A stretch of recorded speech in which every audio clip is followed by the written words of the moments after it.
परमेश्वर को धन्यवाद करते हैं। उसने हमें एक जिंदगी दी है जिसमें हम उस जीवन के लक्ष्य को समझकर परमेश्वर जिस मकसद या उद्देश्य के लिए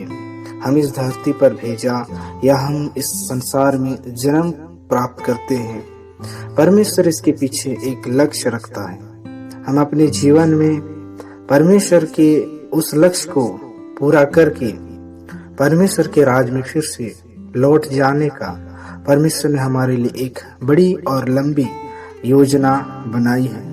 लेकिन कई बार हम अपने जीवन के लिए सोचते हैं और खुद के लिए कमाते हैं, खुद के लिए परिश्रम करते हैं, लेकिन हम इस बात को भूल जाते हैं कि परमेश्वर पिता ने हमें संसार में सिर्फ और सिर्फ खुद के लिए या अपने शरीर के लिए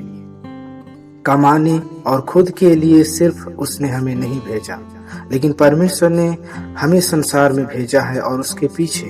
एक मकसद परमेश्वर का है जिसे हमें संसार में जीवित रहकर पूरा करने की आवश्यकता है। लेकिन हम अपने जीवन में इतना व्यस्त हो जाते हैं कि हम परमेश्वर के उस लक्ष्य को पूरा करना भूल जाते हैं। परमेश्वर जब मनुष्य को बनाता है तो हर एक मनुष्य के पीछे उसका एक मकसद होता है, और उसके साथ जैसा हम भजन संहिता की पुस्तक में पढ़ते हैं कि परमेश्वर हर एक मनुष्य के कामों को उसने अपनी पुस्तकों में लिख कर रखा हुआ है। परमेश्वर हर एक के जीवन में एक लक्ष्य और एक मकसद देकर भेजता है जिसे हर किसी को पूरा करना चाहिए और हर किसी को पूरा करना भी है। लेकिन हम अपने जीवन की खुद की आवश्यकता में इतना व्यस्त हो जाते हैं, हम अपने सुख और चैन और अपने आराम का जीवन जीने के लिए जो परमेश्वर ने जीवन दिया है उसे हम खुद के लिए इस्तेमाल तो करते हैं, लेकिन परमेश्वर के उस उद्देश्य को पूरा नहीं करते, जिस कारण से हमारा जीवन एक व्यर्थ जीवन हो जाता है। यीशु मसीह ने धनवान और लाजर की कहानी उसने जो है लूका रचित सुसमाचार उसके 16 अध्याय में हम देखते हैं। वहां पर एक धनवान व्यक्ति और एक लाजर जो कि घावों से भरा हुआ था कि एक जगह में, एक स्थान में, एक नगर में एक ऐसा धनवान व्यक्ति रहता था जो बहुत ही धूमधाम से जीवन व्यतीत करता था। लेकिन वही उसी के देवड़ी के सामने एक लाजर जो घावों से भरा हुआ व्यक्ति था वो छोड़ दिया जाता था, और जो कुछ भी उस धनवान की मेज पर से जूठन और या रोटी का टुकड़ा गिरता था उसे वो लाजर खाकर जीवित रहता था। और आगे यीशु मसीह कहते हैं कि एक दिन ऐसा हुआ कि वो धनवान मरा और वो जो है अधोलोक तक पहुंच गया, और वो लाजर भी मरा और स्वर्गदूतों ने उसे अब्राहम की गोद में पहुंचाई। तो हम यहाँ पर देखते हैं कि एक धनवान व्यक्ति जो अपने जीवन काल में सुख चैन से उसने जीवन व्यतीत किया, लेकिन जब वो मरा तो उसकी आत्मा अधोलोक में गई। लेकिन वही लाजर जो घावों से भरा हुआ था, जब वो मरा तो स्वर्गदूतों ने उसे अब्राहम की गोद में पहुंचाया, जहाँ पर आनंद और सुख का स्थान है। कई बार हम अपने जीवन में सुख और चैन वही धनवान के समान जीना चाहते हैं, लेकिन वह हमारे लिए जरूरी नहीं है कि हम सुख और चैन से जीवन व्यतीत करें। दुख और पीड़ा में रहकर यदि जो मकसद परमेश्वर ने हमारे लिए रखा है और जिस उद्धार के लिए परमेश्वर ने हमें अपना इकलौता पुत्र दिया है, उस उद्धार के लिए हमने यीशु मसीह पर विश्वास किया, और जो वचन मसीह यीशु ने हमें कहे हैं या जो परमेश्वर के द्वारा हमें वचन और भविष्यवक्ताओं के द्वारा हमें वचन मिला है, उस वचन में जीवन बिताकर हम अपने जीवन को उद्धारित जीवन में परिवर्तित कर देते हैं। मन फिराकर संसार को छोड़कर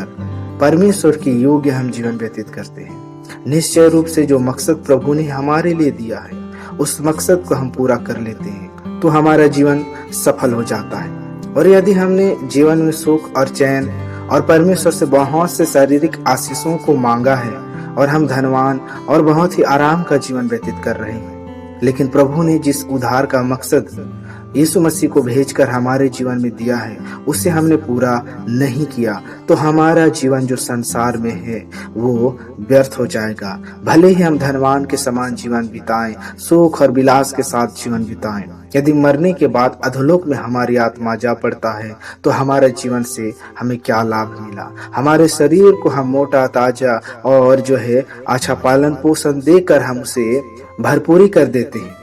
लेकिन जब मृत्यु होगी और आत्मा अधोलोक में जाएगी तो क्या इससे हमारा जीवन में कुछ भी लाभ होगा? जैसा यीशु मसीह अपने वचन में कहते हैं, यदि मनुष्य सारे जगत को प्राप्त कर ले और अपने ही प्राण की हानि उठाए तो उसे क्या लाभ? मनुष्य अपने प्राण के बदले में क्या दे सकता है? परमेश्वर ने हमें एक जीवन दिया है। हर किसी को एक जीवन मिलता है और उसमें परमेश्वर हमारे जीवन में जो पाप है उसके उद्धार के लिए अपना इकलौता पुत्र हमें दिया और यीशु मसीह के उस महान बलिदान के द्वारा हम पापों की क्षमा प्राप्त करते हैं। तो परमेश्वर को हम धन्यवाद करते हैं कि उसने संसार में हमें जीवन दिया है, इसलिए नहीं कि हम सुख और आराम का जीवन व्यतीत करें, लेकिन इसलिए कि जो पाप आदम की समय से मनुष्य में चला आता है और मृत्यु बढ़ता जाता है, पाप बढ़ता जाता है, उससे छुटकारे के लिए यीशु मसीह ने अपना पवित्र लहू बहाया। उसे बहुमूल्य समझकर यदि हम अपने जीवन को उद्धारित जीवन में परिवर्तित कर देते हैं, हम पापी से धर्मी दशा में आ जाते हैं, तो निश्चय रूप से हमारा जीवन सफल हो जाएगा। और यदि हमने इस जीवन में जो मकसद प्रभु ने हमारे लिए रखा है, जिस उद्धार की आशा प्रभु हमारे द्वारा करते हैं, यदि हम अपने जीवन को उद्धारित जीवन व्यतीत करके हम स्वर्ग के राज में प्रवेश होने योग्य नहीं बनते हैं, तो हमारे जीवन से ना तो हमें कुछ मिलेगा, ना ही परमेश्वर को कुछ मिलेगा, और इससे हमारी आत्मा अधोलोक में सदा काल की पीड़ा में पड़कर अनंत आग में जा पड़ेगी। इसलिए जो हमें जीवन परमेश्वर ने दिया है उसे बहुमूल्य समझकर सावधानी के साथ उद्धार पाकर मन फिराकर हमें जीवन व्यतीत करने की आवश्यकता है। संसार में सुख और चैन हमारे लिए उतना जरूरी नहीं जितना उद्धार पाना जरूरी है। आज बहुत सारे ऐसे मसीही हैं जो वचन और सच्चाई को भी जानते हैं, यीशु मसीह के नाम और उसकी सच्चाई को भी जानते हैं, लेकिन अपने जीवन में यीशु मसीह को इस तरह से मानते हैं कि यीशु मसीह उनके जीवन की सारी आवश्यकताओं को, हर जरूरतों को, हर अभिलाषाओं को पूरा करें। परमेश्वर मांगने पर जरूर सब कुछ दे देता है, लेकिन जब परमेश्वर ने हमें मांगने का अधिकार दिया है तो इसका ये मतलब नहीं कि सिर्फ हम अपने जीवन के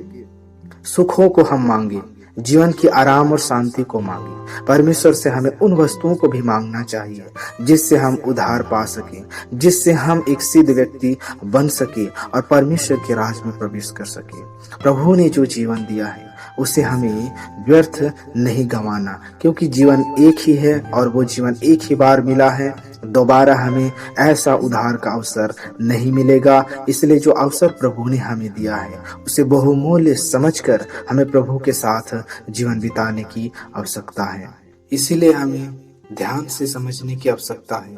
कि प्रभु ने जो जीवन हमें दिया है उस जीवन के पीछे परमेश्वर का क्या मकसद और क्या उद्देश्य है, उसे हमें समझने की आवश्यकता है। क्योंकि हम अपनी इच्छा से संसार में तो नहीं आए हैं, लेकिन जब संसार में जन्म ले लिए हैं तो हमें इस संसार में क्यों आए हैं और हमें इस संसार में क्या करना है उस बारे में हमें अपने मन में सोचने की आवश्यकता है। क्योंकि यदि हमने संसार में रहकर अपने जीवन के मकसद को पूरा नहीं किया तो निश्चय रूप से हमें एक दिन ऐसे अनंत आग की दशा में जाना पड़ेगा। इसके विषय में वचन में हम पढ़ते हैं कि वहां पर ऐसी आग है जो कभी नहीं बुझती, वहां के कीड़े कभी नहीं मरते, और जो मनुष्य एक बार उस दशा में चला जाता है तो दोबारा वहां से बाहर नहीं आ सकता है।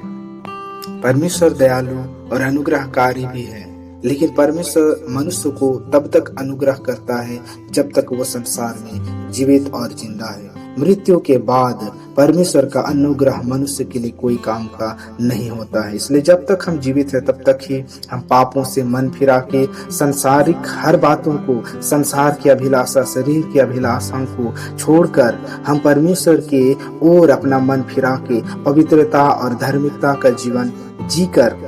हमें पूरी तरह से एक उद्धारित जीवन जीने की आवश्यकता है। पूरी तरह से देह, प्राण, आत्मा समेत हमें पूरा उद्धार और एक ऐसा सिद्ध मनुष्य बनने की आवश्यकता है जैसा हमारा स्वर्गीय पिता सिद्ध है। क्योंकि यीशु मसीह अपने वचन में कहते हैं, तुम भी सिद्ध बनो क्योंकि तुम्हारा स्वर्गीय पिता सिद्ध है। तो हमें सिद्ध बनने की आवश्यकता है, और सिद्ध जब तक हम नहीं बनेंगे तब तक हमारा जीवन का मकसद पूरा नहीं हुआ है। और सिद्धता की परिभाषा यह है कि हमारा स्वभाव जो